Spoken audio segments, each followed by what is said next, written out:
As a child, I remember playing a whole bunch of different games with my friends. The games would vary from football to tag to hide and seek. At times, we would be having so much fun that none of us wanted to go home. The shrill call of our parents demanding that we come back home and take a shower and eat would usually be the needle that popped the bubble, the agony. I couldn't understand why my parents wanted me to get back home and get ready for school the next day. Why couldn't they just leave me be? And school. Don't let me get started about school. School was my ball and chain. I absolutely detested going to school every day. As dreadful as it was, the feeling of going on break almost made the pain worth it. For my little mind, going on holiday felt like every single problem on the planet just fell away. I was finally free to play with my friends unhindered. We played a whole bunch of different games. We even created a few. In fact, sometimes we had so much fun that it was almost complete bliss.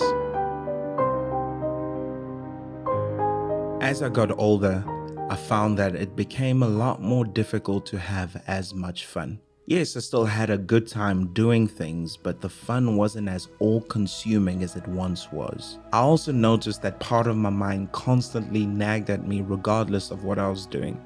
Slowly, my responsibilities increased. Before I knew it, I was more concerned about my emotions and thoughts than I was about what I was doing at that particular moment. The reality of my parents' financial situation began to dawn on me. The reality of suffering in the world became more real to me. Life suddenly stopped being this big, beautiful playground I once thought it was. Before my very eyes, I saw the world transform into this chaotic mess that made no sense. Senseless death, poverty, pain, and fear.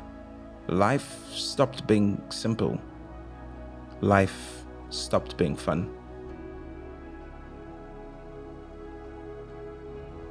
It kind of reminds me of the story of Adam and Eve. Before they ate the fruit, they were happy and naked, unashamed, like children basically. However, on that fateful day, they consumed the fruit, and it says that their eyes were open. They instantly became ashamed and hid from God and each other. Apparently, something similar happens to us when we become adults. Granted, it's in a completely different way, but it happens. Why does that happen?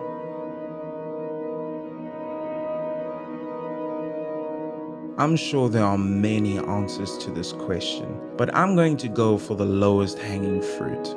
We simply copy what we see. We're protected from the cynicism of the world for a short time. It's not that we're unaffected as children, it's more so that we don't know that we're affected. It's not bouncing around in our minds constantly, maddeningly, as it does when we're adults. As kids, we're so focused on the present moment, easily distracted, going from one fun thing to another fun thing. On the other hand, it seems like the hallmark of becoming an adult means going from one worry to another worry. Ain't that a bitch?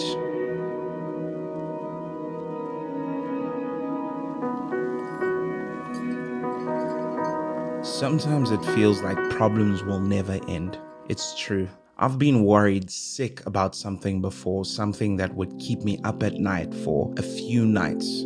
It would consume my every thought, and for a while it would be the absolute center of my life. I became convinced that if this problem was resolved, my life would finally be stress-free and, dare I say, fun. Then one day, this monstrosity of a problem would be resolved, and I would be so relieved and happy for a whole minute. I kid you not, without skipping a beat, my mind would find something else to start worrying about. And the other day, I saw this cycle for what it was, and it got me feeling really discouraged. I began to ask myself, is this what life is about? Is this the point of my existence? Going from one worry to another worry? I've read many self-help books. Some helped more than others. Some are to this day still near and dear to me. I've had many aha moments, but for this, I felt like I needed my own paradigm shift. I needed something that I could work with in my daily life, and that is, life is a game. I'm pretty sure I'm not the only person who's thought about this before. But for me, it just makes sense and it puts things into perspective. It forces me to learn to not take myself and other people too seriously. It also puts the focus back on the fun aspect of life that we unknowingly let go of as we become adults. I'm still in the process of figuring out exactly what it means to me, but I'll attempt to give you a brief description. Alan Watts once said that life isn't a journey.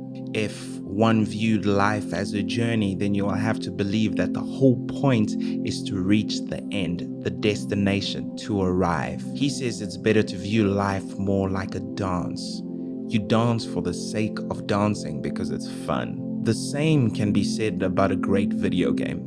The best video game series I've ever played is called The God of War. You play as this mortal named Kratos, and he's tricked into killing his own family by the God of War, Ares. Realizing what happened, Kratos becomes consumed by rage and anger, and the whole point of the game is for Kratos to find the means, the ability to be able to kill a god.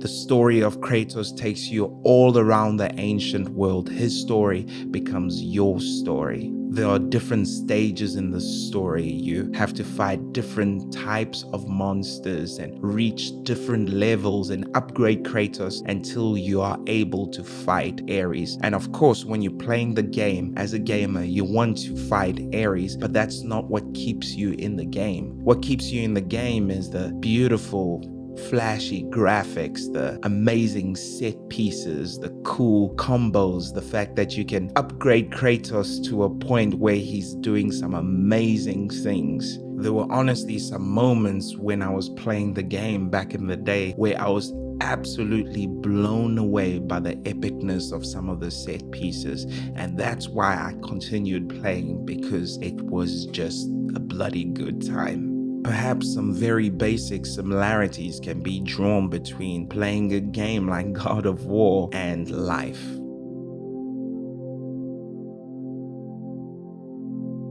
A large portion of games, video games in particular, require you to earn points to level up your character or team. Some board games have the same concept. We have all the tools in front of us to succeed, from the inner, emotional, mental, spiritual aspects of our consciousness to our physical bodies, our finances, relationships. We are blessed enough to have the option to grow in any part of our lives that we want, and that is great news. Doing so in small ways brings so much joy, but you'll need it in combination with my next point. The enjoyment of life is one of the biggest things that people are searching for. We all just want to have a good time without life feeling like a drag on our shoulders. I think I found a cheat code. You've probably heard it before, but people usually use it as an afterthought. The cheat code, ladies and gentlemen, is gratitude. It might sound like a real simple answer, but let me explain a little bit further. In the right hands, gratitude is a sword of light. It banishes the darkness. We have to learn to use it consistently. It takes skill to learn how to be grateful for the smallest things in your life. Heck, sometimes we're so consumed by our problems that we don't even see the big things, the big blessings. Remember this. Your mind will always find a problem. Breathe that in. It's true. But there is hope. You see, gratefulness is the antithesis to that. It's the exact opposite of that. Whether it's a new skill we're learning, or a new diet, or a new relationship, these things don't happen overnight. They take time.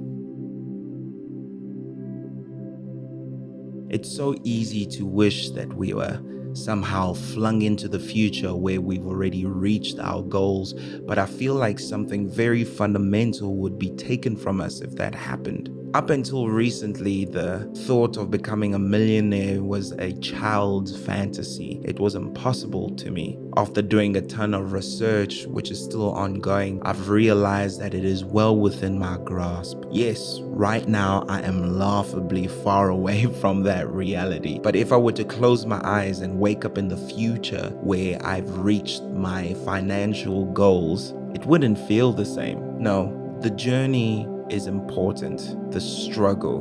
We are capable of way more than we think. There's so much that can be said about all of this, and I don't have any of the answers. This isn't a motivational channel. No, this is a channel about trying to enjoy every aspect of life, learning together, creating a good, healthy community, and perhaps together we can learn things that we didn't know before and make life that much more enjoyable. Life is a game. Yes, we did not choose to be players, but hey, while we're here, we might as well learn how to have an absolute blast. Thank you so much for watching. Cheers.